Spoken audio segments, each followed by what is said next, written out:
In this lab, we are going to separate 3 compounds in a mixture: transenamic acid, 4-phenylphenol, and nicotinamide. First, we're going to dissolve our mixture in diethyl ether, but be careful with this solvent as it is extremely flammable.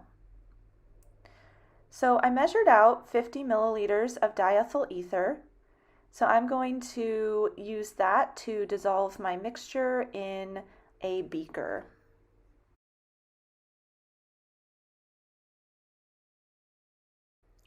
So here I'm mixing my mixture with diethyl ether, and most of the solid has dissolved, but I'm going to keep mixing until the majority of the solid has dissolved. Next, I'm going to pour my dissolved mixture into a separatory funnel, and I'm going to make sure that the separatory funnel is closed before I add my mixture. You can also use a funnel here if that's easier to deliver the solution. Now we're going to perform the first extraction step. We're going to extract the ether twice with 5% hydrochloric acid. So I've measured out about 25 milliliters of 5% hydrochloric acid.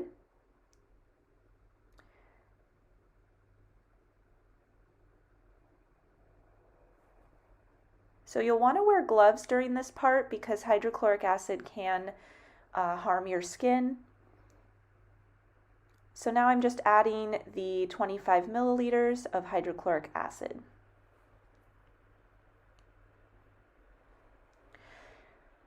Now I'm going to mix the 2 layers. So we have an ether layer and an aqueous layer that has the acid in it.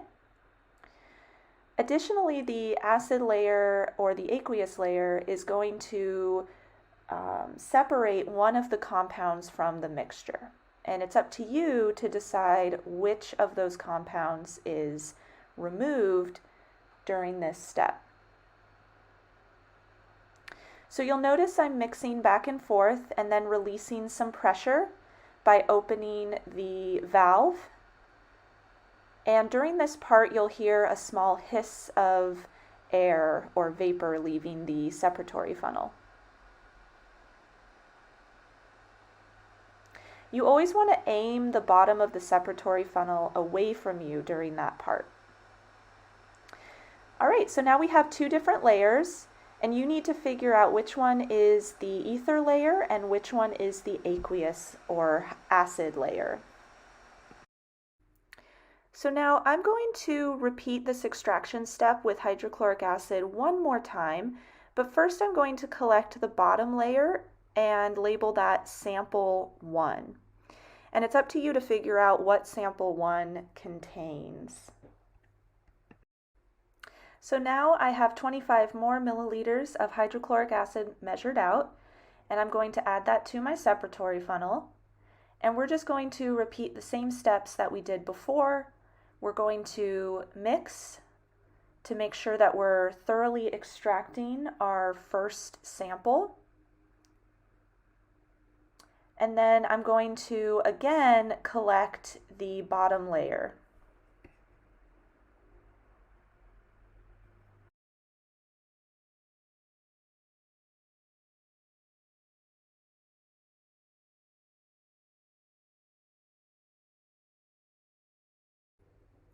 So here I'm collecting the bottom layer from the separatory funnel. And again, this will be sample 1. During the next step, we're going to perform an extraction with 5% sodium bicarbonate.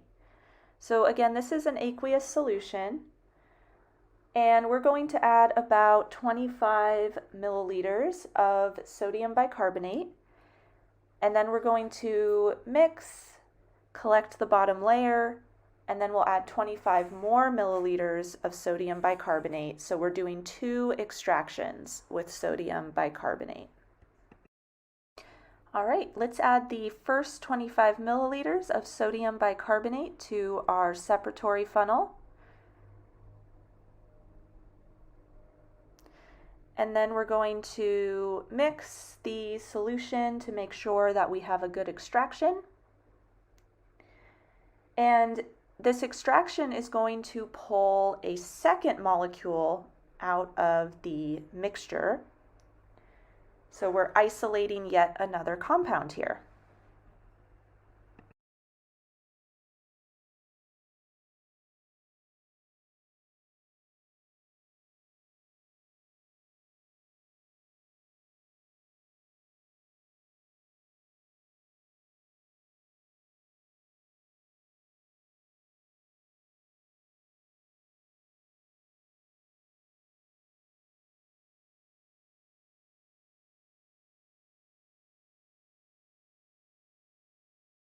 So again, you can see there are two layers. It's up to you to figure out which one is the ether layer and which one is the aqueous layer. It's also up to you to figure out which compound is extracted during this step. So here I've collected the bottom layer again, and this is sample 2. Now we're going to add 25 more milliliters of sodium bicarbonate, and we'll perform the same steps we did before. So now I have about 50 milliliters for sample 2, and in the next step I'm just going to collect the layer that's left in the separatory funnel. So here I'm collecting the last sample, sample 3, which was just the layer that was left in the separatory funnel. Now I have all 3 samples, and each sample contains a different compound from our mixture. So in the next step, I'm going to neutralize the aqueous solutions. We're going to start with sample 1, and we need to neutralize this sample with either 6 molar sodium hydroxide or 6 molar hydrochloric acid. I will leave it up to you to figure out which one we need to use. So sample 1 is completely neutral, and I tracked the pH of the sample using pH paper. So I waited until the pH was about 6 to 7. I'm also noticing that I didn't end up with any precipitate in my sample, so that means I need to perform a back extraction using sample 1. The next step is to perform a back extraction on sample 1 using methylene chloride or dichloromethane. So the reason that we're performing this back extraction on sample 1 is due to the fact that we didn't form a precipitate when we neutralized the solution. Now, normally if we have a precipitate, we can easily isolate it. But in this case, the compound in sample 1 is soluble in water, because remember, this is an aqueous solution. So we need to isolate the compound in an organic solvent like methylene chloride. So here I'm just getting set up for the back extraction. I put a funnel in the separatory funnel, and I'm pouring sample 1 into the separatory funnel. I also made sure that the separatory funnel was closed before I did this step. And then next, I'm going to measure out about 25 milliliters of methylene chloride. So here I'm adding the dichloromethane to the separatory funnel. And as I was adding the dichloromethane, I noticed a third layer sort of forming in the middle. And this is usually what's called an emulsion. And sometimes it can be hard to remove the emulsion. But I'm going to mix the layers like I normally do, and I'm going to release some pressure every now and then by opening up the valve. I'm also making sure that the bottom of the separatory funnel is facing away from me. And then I'm going to let the layers settle, and I'll collect the dichloromethane layer. So which layer is the dichloromethane layer? Is it the top layer or the bottom layer? Just as a reminder, the other layer is an aqueous layer.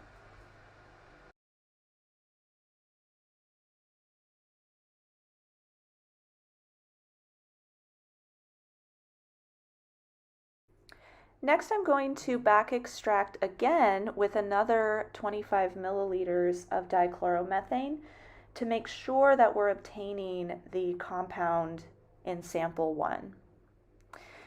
Then I'm going to mix the separatory funnel again, and then I'll collect the dichloromethane layer again.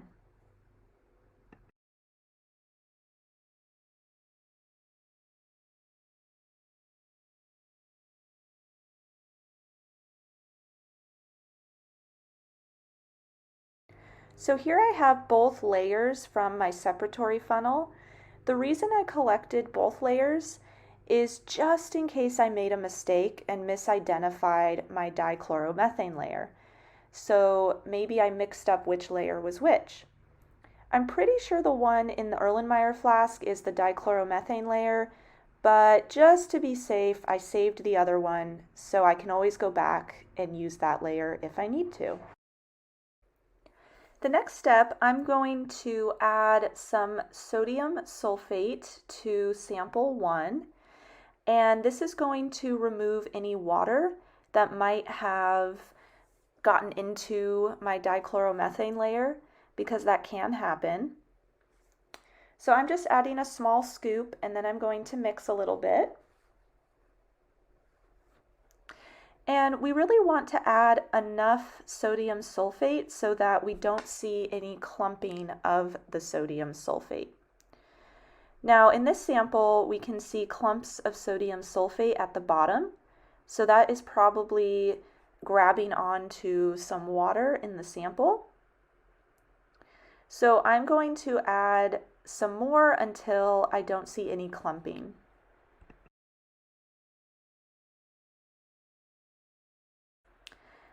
Finally, I'm going to use gravity filtration in order to collect the liquid, and I'm going to use a large piece of filter paper to separate the liquid from any solid. So I'm just going to fold this in half twice, and then I'm going to create a little pocket, and that will collect any solid. So for instance, any of the sodium sulfate. Now the gravity filtration can be a little tricky at first because the filter paper might not stay in the funnel. I recommend just holding it while you pour, and eventually it will stick to the sides. Now I'm also going to carefully decant to try to minimize the amount of sodium sulfate that leaves with my solution, even though we are going to separate out any solid using the filter paper. Now I'm going to add the collected liquid into a round bottom flask so that I can use this on the Rotary Evaporator. So here is my round bottom flask with sample 1, and I'll put this on the Rotary Evaporator, also called the RotoVap, later on in the video. Now on to sample 2. Again, we are going to neutralize this solution using either 6 molar sodium hydroxide or 6 molar hydrochloric acid, and it's up to you to decide which one we have to use. Now, when I added the appropriate acid or base to this sample, a precipitate formed, and there was a very gaseous reaction occurring. So I kept adding more of my neutralizing agent until I noticed that the reaction had stopped. Now, because a precipitate has formed, this is going to be much easier to collect. We don't have to do a back extraction. We just have to do a vacuum filtration step. So I'll show that in the next step.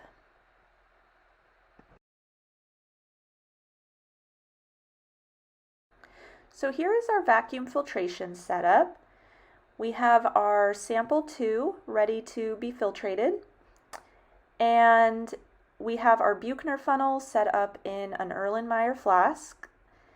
Then that is connected to another Erlenmeyer flask through rubber hosing. And then that Erlenmeyer flask has another hose that attaches to a vacuum line. So the vacuum line is going to suck air through this system, and that's going to pull liquid down through the Buchner funnel.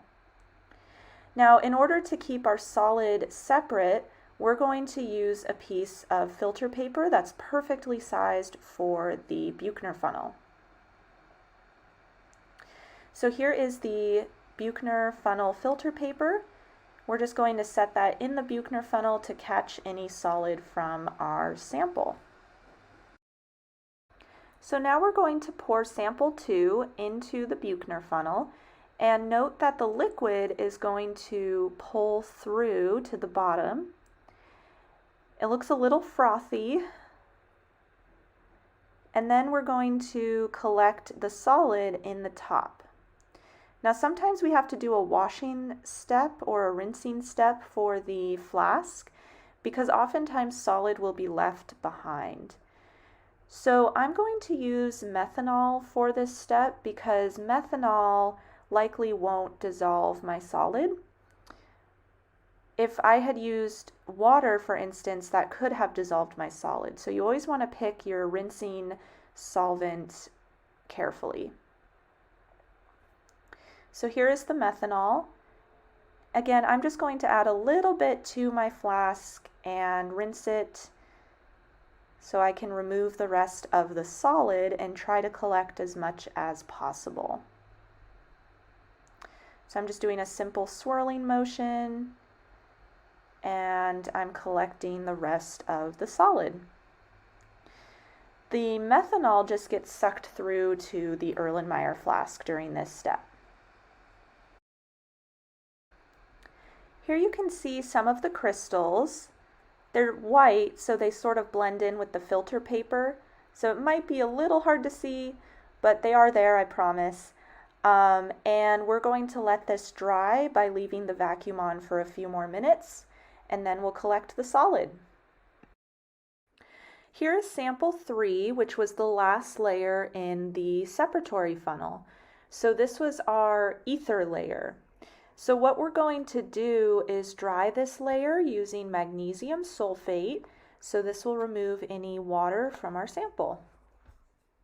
Then we're going to use gravity filtration to separate the liquid from any of the drying agent.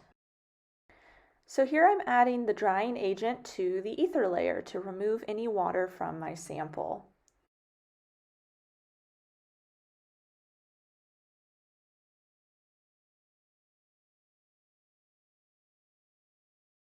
Here I'm performing gravity filtration on sample 3, so I'm separating the liquid from any of the drying agent solid. Now I'm going to transfer sample 3 into a round bottom flask so that I can use the Rotary Evaporator to remove the solvent. This is our Rotary Evaporator. There are actually 2 of these in our lab, so you can see the other one off to the right. Now again, a Rotary Evaporator is going to help remove any solvent from our product.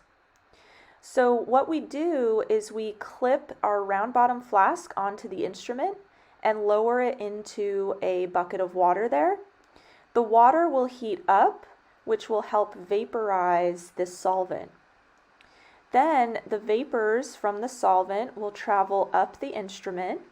They'll cool down using a condenser, and then they will condense into that 1,000 milliliter round bottom flask. All right, so let's get started on sample 1 and sample 3. So let's start with sample 3, and we're just going to connect this to the instrument using a blue clamp.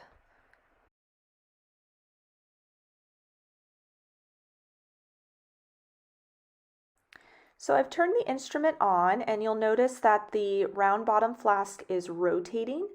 This will allow us to heat the sample evenly.